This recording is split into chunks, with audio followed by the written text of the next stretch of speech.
Yeah, sorry, I got a message. So, yeah, he was calling, the emperor was calling Henry the Seventh, or was it Henry the Eighth at that time? By that time, his brother, and there was a brotherhood because that was the whole point. It was like this invisible alliance, chivalric alliance.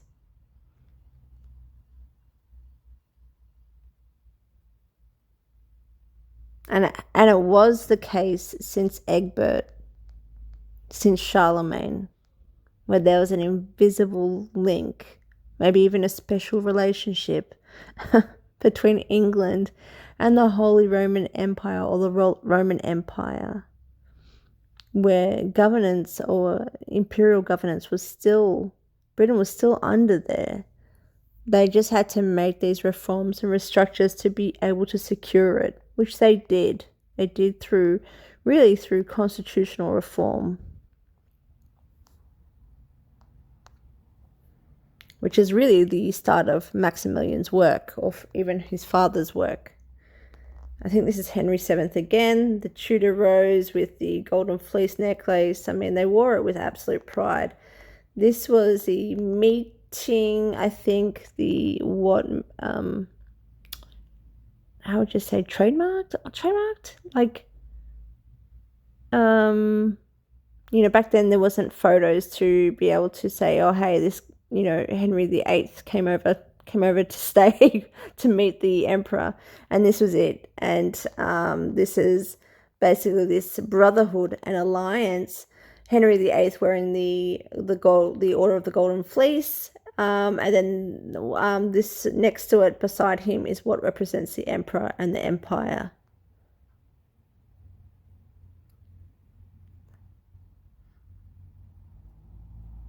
So I think that's what we're up to. Oh, yeah, you see that here.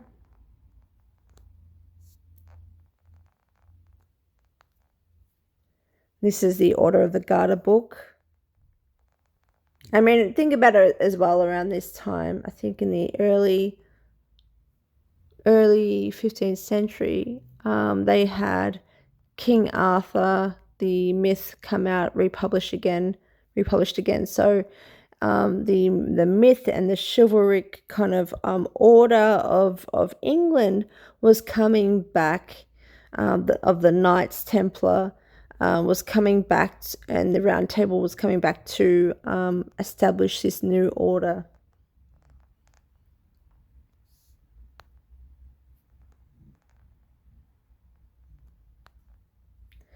This is the Juror's work, basically in the triumphant arch of Maximilian. It's explaining this new reform and order of empire. Basically, it's showing you that alliances and brotherhoods will be the new way of governance. This is the emperor meeting with Henry the Eighth. I think this was the war against France and how they allied together to be able to defeat France. You can see here the Golden Fleece, the flags. That's also another symbol of the Golden Fleece there.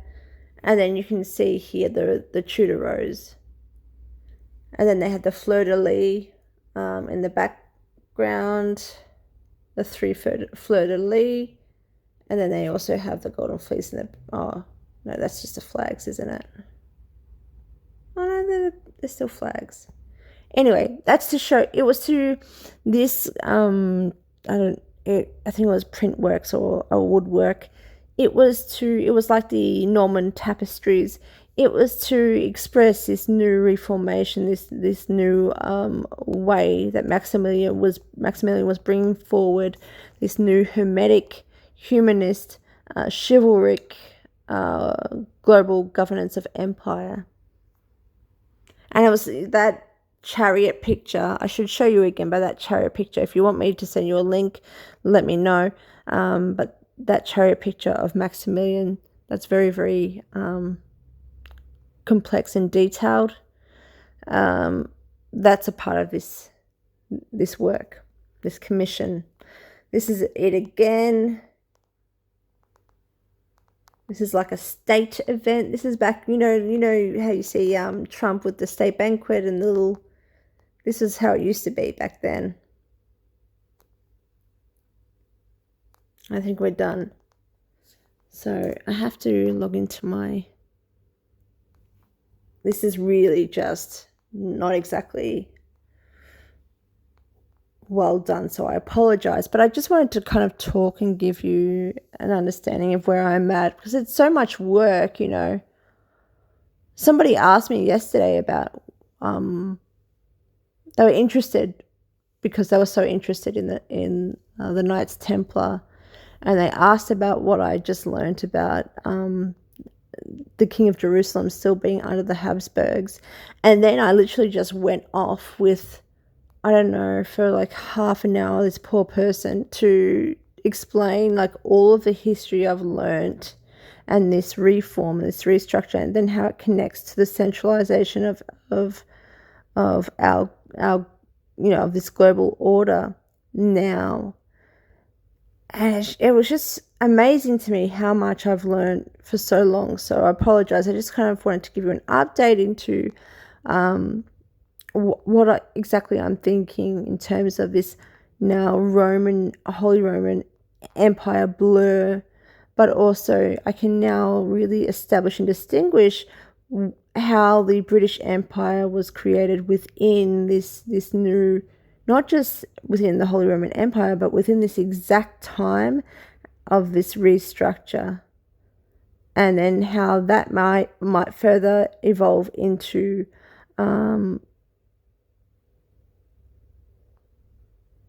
choosing Britain to be the next leader of empire, or the chosen to then later govern. Because you can see, even with this idea of the way they've governed these municipalities, and then they've moved that over and expanded and made that like a bigger form of governance through these monarchies and sub-empires. You can see then how it's like a constitutions within a constitution. So they created Britain to be, firstly, really this kind of like constitutional base of subordinate to empire. And then Britain itself, well, I wouldn't even say through Britain, because initially I'm guessing it was through the Holy Roman Empire. Oh, but there were his prince electors.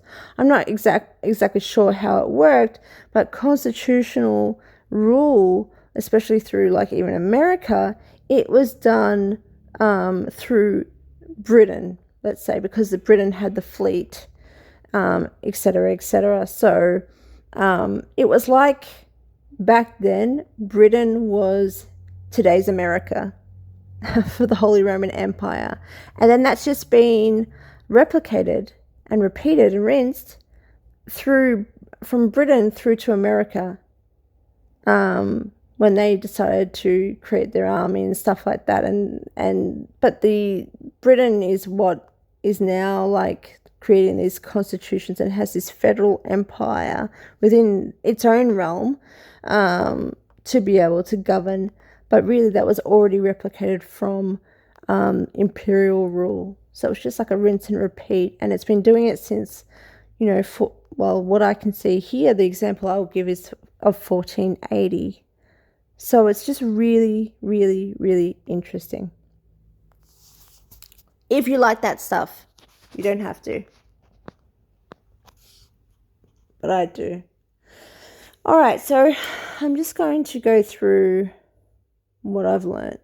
So by the early to mid 15th century, the Holy Roman Empire, under Frederick III and his son Maximilian I, began restructuring Christian governance. Their aim wasn't to dissolve Christianity, but to end the medieval dual authority of Pope and Emperor. Instead, they sought a new Christian empire ruled by the emperor alone, spiritually and politically. And I think I've just had a flashback.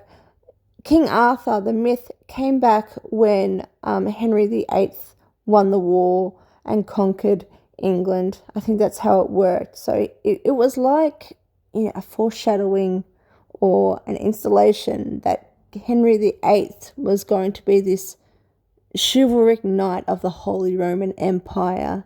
That this whole new knighthood governance was going to come through Henry VIII. Yeah, when, already his father, Henry VII, had that exchange with, I think it was Maximilian, not Frederick, but already with the Emperor of the Golden Fleece and Order of the Garter. In this model, kingdoms like England became sub-empires, not independent but directly subordinate to the Holy Roman Emperor, bypassing the Vatican entirely. The system was never about fragmentation. I'll come back to this. This explains, I'll just send you the links below so you can read instead of me going through it. But this explains how initially they were using delegated sovereignty by empire. They were using those terms and that theory by around 1433. So around all of this time, this is all happening for restructure. They used delegated sovereignty. So the terminology used was basically sovereign monarchies under empire. And that transferred with humanist thought and the use of Plato's works and Enlightenment, that then was translated intentionally to hide empire, especially in terms of England. Imagine introducing Protestantism and blaming a divorce for it, and blaming, there's this whole revolution happening in Europe and under the empire in Germany, and you've got Martin Luther out protesting, and you're going, yeah, I just wanted to divorce my wife. So, imagine England's not meant to have kind of any part of this restructure or reform. They're not meant to be infiltrated or subordinate to the empire. They're not meant to have Erasmus and Agrippa as advisors, as helping them actually reform through governance, through these new theories and laws and ways. But that's what happened. But no one was meant to believe that or understand that. So imagine if Henry VIII said, we're now going to have a sovereign empire, but within the empire. Oh, and also we're now Protestant, and we've got the Church of England. That would be massive. And people would be like, so we're literally being taken over. It's just a different way of going about it, which was humanism, which was humanist thought, and Rosicrucianism, which was always the plan anyway. This new Christianity and this new Christian empire. That was the way they were going to do it. Was it Christian? Not really. It was Rosicrucian, and that was the hidden element of governance that then came through the militia of Freemasons and the Jesuit order. But anyway, we'll get there.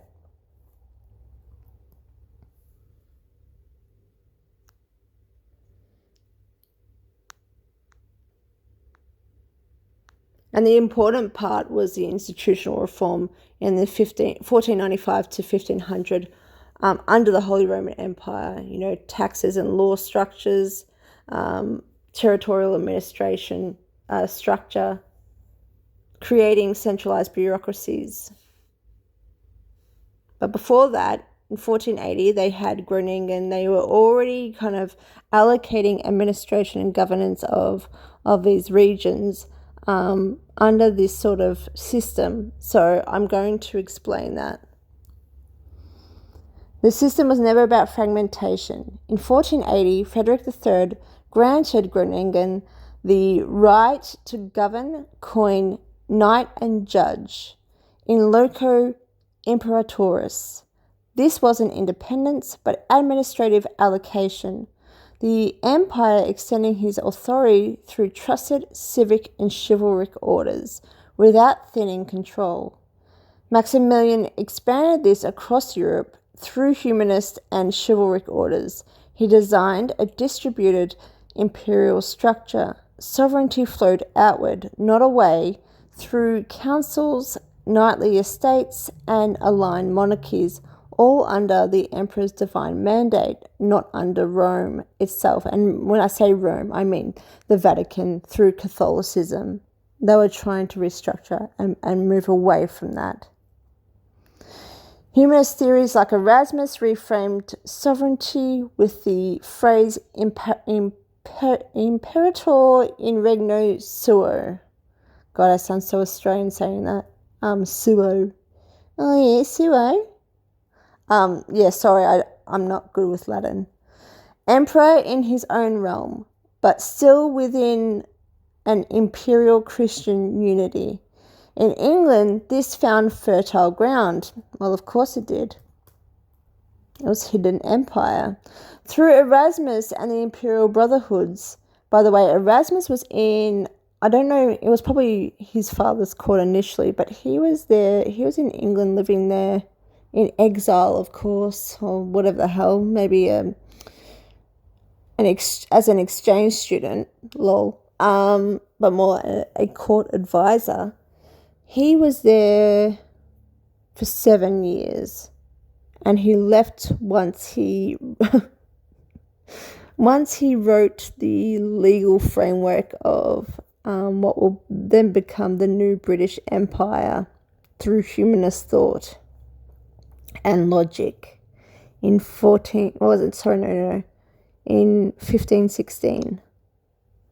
So, and we already knew Erasmus was initially contracted to by the empire and the emperor, and he was a huge part of the families bringing humanist thought and enlightenment.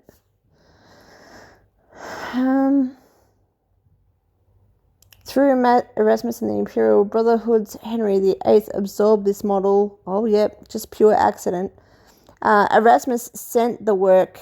It was meant to be for Charles V initially, but he just coincidentally, while living there in his court, just handed over the work to Henry VIII. With Rosicrucian philosophy, Henry redefined kingship as sacred science. Even though Rosicrucianism, of course, came out later on. A Christian imperialism based on natural law, virtue, and divine kingship, in opposition to the Vatican but not to Christianity. With the 1533 Act in Restraint of Appeals, Henry declared England an empire, governed by a supreme head. This was not rebellion, it was a restoration, a return to spiritual sovereignty under the emperor's model, guided by Rosicrucian Protestantism, Lutheran theology, and ancient Roman order. And, long before that. So it still ties, to Roman rule and governance. And I haven't done enough work to make claims on how Christianity or the Roman Christianity was created. I know others have, but I'm not going to go there yet. But I'm sure it was used as a way of political governance back then, and they've just changed the way they politically govern through religion. That's really what it is. The Pope was removed, per se, but not the idea of Rome or the Pope. What emerged was a new imperial Christianity, one that looked back to ancient Rome, not the Vatican, united by virtue, chivalry, and divine law, or what you now see as tolerance, and what you only now see politically as a riot between enlightenment, learning new ways of being able to self-govern and have more of a free faith. It was almost like a democratic faith that was being created that gave us more, it was more practical, it gave us more open thought. Science was introduced. it made us more educated and empowered, rather than the fear of God and, and this Catholic way by the Pope and the Vatican. Of course, the Pope allowed it to happen. At that time, the Pope was heavily corrupt and into black magic himself. So it wasn't anything... Yeah, I mean, it was all just a restructure, and it was all by design. So, but what you are taught nowadays is that there was this big upheaval, this big war, Catholicism against Protestantism, and if anything, that may have been resistance. I don't know too much about that, but by way of empire, no, there was no war. The Habsburgs, Maximilian was definitely encouraging. And so any kind of like history rewritten where you have Catholic emperors of the Habsburgs or whatever later on, pushing against it while all of this was transpiring anyway, yeah, it would have just been either, if it was real, up front, or just historical re-narration. I've gone on for far too long, so I need to finish this up. This transformation became the foundation of the modern world. The Treaty of Westphalia in 1648 ended papal supremacy. Really, this evolution really happened between 1640, let's say 1433 and 1648. So, 200 years of restructuring. And the Treaty of Westphalia was the outcome, the intended by design outcome of that purging that I've talked about, with that chemical wedding of Elizabeth Stuart and Frederick of Palatine, and when he was offered the crown of Bohemia, and the 30 Years' War that ensued. That's to offer peace after the 30 Years' War. The Treaty of Westphalia happened, and it created the commencement of nation states. But at that time, during that whole war, Freemasonry and the Jesuit order was being completely dispersed across the world, across all empires, to create this kind of like military defense or backbone of these new governance structures of these sub-empires. And that's how you have these chivalric orders by the nobility and by the royals of these empires, or the chosen of these empires. And then you have this kind of like military defense of Freemasons, and initiation, and this kind of like this gatekeeping of empire. That's really what Freemasonry is, and what the Jesuit order is. And it's all now part of this like swearing allegiance kind of initiation stage of empire, and showing the true faith and showing the true reality of our world and of our situation. And then the core of that is Rosicrucianism. So it then connects to like the divine, which is the divinely chosen or ordained, the emperor himself. So, and they were allowed, they created that faith to be able to tolerate all faiths, to be able to govern. So, Catholicism was not completely tarnished and rejected. It was a part of it, as was the new Protestantism, as was Islam. And that's how it's been able to prosper. And then these municipalities, all these realms under sub-empires, were then they had by right, by the emperor, they could then ennoble, isn't it? Or knight all of these people who work for the empire, nay, their realm, and represent their realm. So knights and dames, what you see today, when someone gets knighted like Bill Gates, well, that's because he's done his duty as much as Jacinda Ardern becoming a dame did. I mean, yeah. And then you've got the OBEs and stuff like that, like in Australia. So, yeah, that's about it, I think. So we've talked about the restructuring of the dual system, the administrative allocation, not decentralization, to be able to still centralize empire through decentralized sub-empires, or decentralized sword through a centralized spirit of the empire. It was a complete restructure and reform. Subordination of sub-empires directly to the Holy Roman Empire, not the Pope, not through canon law and through difficult administration obstacles that they would have to face, that the Holy Roman Empire was already having to face by going through that system, that papal system. The Rosicrucian Protestant Imperial framework under Henry VIII, and a return to ancient Roman sovereignty, not Vatican hierarchy or Catholicism. It was going back to the roots. But by all means, it was just a political reform under faith. So that's all I've got. I mean, at the time, this is still quite a long video.